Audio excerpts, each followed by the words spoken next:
bonjour à toutes et à tous. Voilà, aujourd'hui je vous propose une soirée spéciale foot. Je me suis improvisé commentateur de football. Ah mais attendez, ne raccrochez pas tout de suite les crampons. Je vous l'ai dit, c'est une soirée spéciale foot biblique. Donc voilà, comme vous savez tous, le football se pratique en équipe, 11 joueurs plus des remplaçants, n'est-ce pas? Et dans les évangiles, nous voyons que Jésus lui aussi a choisi, établi une équipe de 12 disciples. Nous trouvons ceci dans l'évangile de Jean, au chapitre 15 et au verset 16.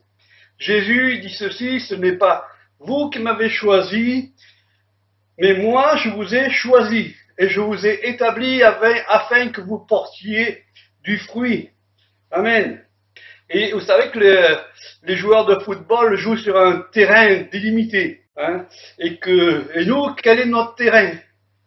Alors, Acte 1, verset 8 nous donne un aperçu de notre terrain. Jésus dit: vous serez mes témoins, mon équipe à Jérusalem, dans toute la Judée, dans la Samarie et jusqu'aux extrémités de la terre. Voilà notre terrain qui est délimité, jusqu'aux extrémités de la terre. Il y a de quoi faire, n'est-ce pas? Mais on n'est pas tout seul. De partout dans le monde entier, il y a comme nous des chrétiens, des disciples qui œuvrent. Alors ce terrain est parfois rude, sec, aride, dur, mais parfois il est plutôt trempé, voire même boueux. Pas facile, mais peu importe, le jeu en vaut la chandelle.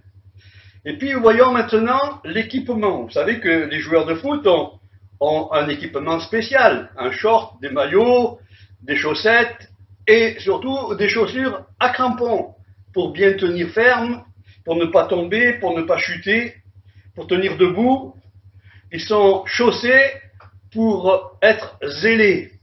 Nous aussi, la Bible nous dit que nous aussi, tous ceux qui ont été baptisés en Christ ont revêtu Christ.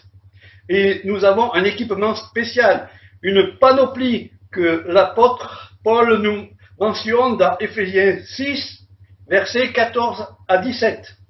Tenez donc ferme, ayez à vos reins la vérité pour ceinture, revêtez la cuirasse de la justice, mettez pour chaussure à vos pieds le zèle que donne l'évangile de paix, prenez par-dessus tout cela le bouclier de la foi avec lequel vous pourrez éteindre tous les traits enflammés du malin. Prenez aussi le casque du salut et l'épée de l'esprit, qui est la parole de Dieu. Et nous voilà équipés. Ceinture, cuirasse, chaussures, bouclier, casque, épée. Une panoplie, vous me direz, qui ressemble plutôt à celle d'un soldat qu'à celle d'un footballeur. Mais c'est celle qui nous est proposée et c'est celle qu'il nous faut pour le match de notre vie, si je puis dire ainsi. Voyons maintenant la composition de l'équipe. Il y a les avant-centres, c'est ceux qui jouent devant, bien sûr, et ce sont en principe les plus jeunes, bien qu'étant d'âge mature et expérimentés, mais leur jeune âge leur permet d'être plus vifs, plus incisifs dans les attaques, et entre ces avants et ces arrières, il y a ce que l'on appelle le milieu de terrain, ou les demi-centres, parce qu'ils jouent au milieu. Voilà, vous l'aurez compris, ils viennent récupérer les munitions à l'arrière pour pouvoir fournir les avants, et aussi pour occuper le terrain. Il ne faut jamais laisser de terrain libre à l'adversaire. Et comme leur nom l'indique, les arrières jouent à l'arrière. Vous l'avez bien compris aussi, voilà. Et c'est le dernier rempart. En principe, ce sont des personnes d'âge plutôt mature, les aînés, les diacres. Ce sont des personnes solides sur lesquelles on peut s'appuyer. Et puis, après eux, il y a un dernier rempart, le gardien de but. Lui, on pourrait l'appeler la foi, parce qu'il faut qu'il arrête tous les traits enflammés de l'adversaire, tous les traits enflammés de l'ennemi, les tirs au but. C'est lui le dernier rempart, ce gardien de but. Et puis il y a parmi cette équipe Un joueur qui a une responsabilité supérieure aux autres, il a un brassard, c'est le capitaine. Et pour nous, chrétiens, le capitaine, c'est le pasteur. Il a reçu un ministère spécial pour diriger, conduire et veiller sur son équipe. Et puis, au bord du terrain, il y a là aussi 2 voire 3 personnes qui sont importantes et bien présentes. Il y a le coach, le formateur de l'équipe. C'est Jésus. Il a donné ses enseignements à l'entraîneur qui, lui, les distribue ensuite à l'équipe. Et l'entraîneur, c'est le Saint-Esprit qui transmet les ordres du coach. Car il est écrit dans Jean 16, 14, « Il prendra de ce qui est à moi et vous l'annoncera. » L'entraîneur et le coach travaillent ensemble, en binôme. Et ils dépendent aussi du directeur sportif, qui est au poste le plus élevé. Nous avons là la Trinité, dans le coach, l'entraîneur et le directeur sportif. Le directeur se fait parfois aussi arbitre. Il peut, suivant le comportement d'un joueur, distribuer un carton jaune, avertissement, ou un carton rouge, expulsion. Il sanctionne toute mauvaise faute. Il aime ses joueurs, mais il sanctionne les fautes. Nous avons dans l'Évangile l'exemple de Judas. Tout le monde le connaît bien, connaît son histoire, et je ne m'y arrêterai pas dessus. Mais il y avait là, sur le banc de touche, 2 remplaçants qui attendaient leur heure pour rentrer dans l'équipe, et il a fallu en désigner un. Acte 1, versets 23 à 26, ils en présentèrent 2, Joseph, appelé Barsabas, surnommé Justus, et Matthias. Puis ils firent cette prière. Seigneur, toi qui connais les cœurs de tous, désigne lequel de ces 2 tu as choisi, afin qu'il ait part à ce ministère et à cet apostolat, que Judas a abandonné pour aller en son lieu.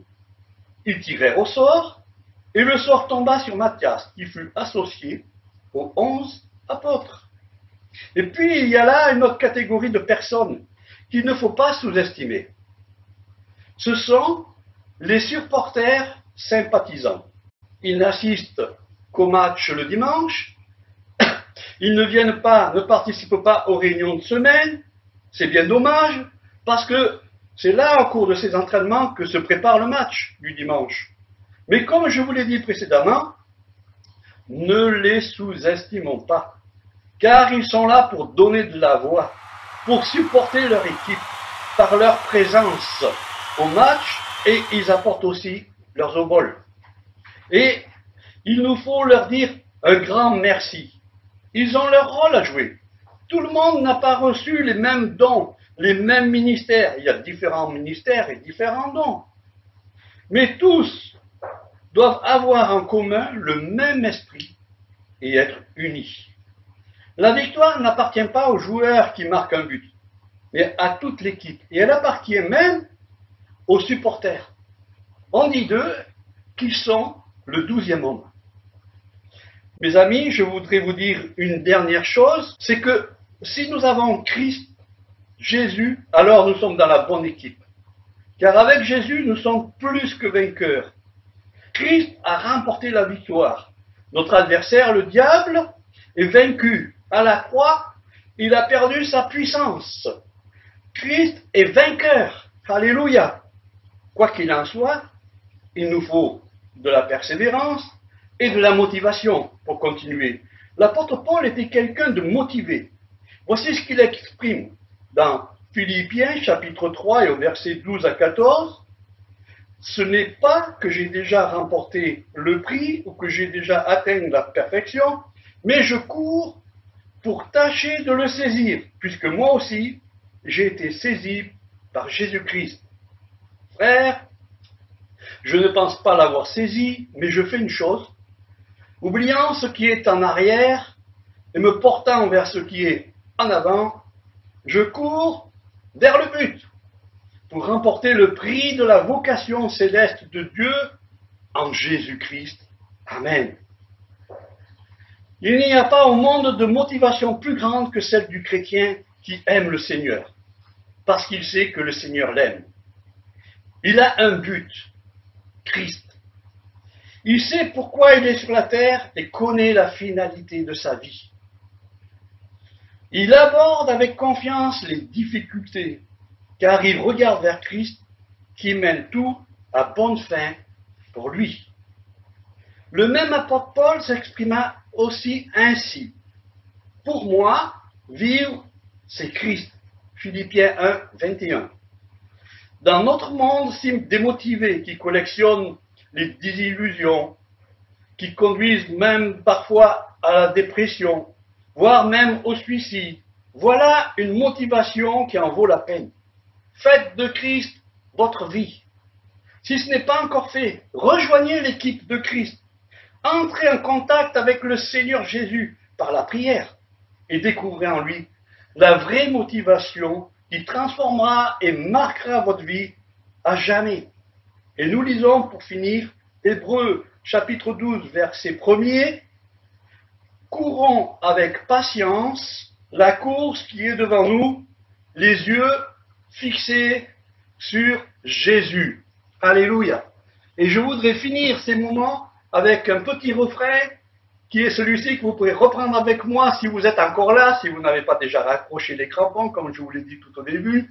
Ce petit refrain dit ceci: je suis fort, fort, oui, plus que vainqueur, par le sang de Jésus. Je suis fort, fort, oui, plus que vainqueur, par le sang de Jésus, mon sauveur.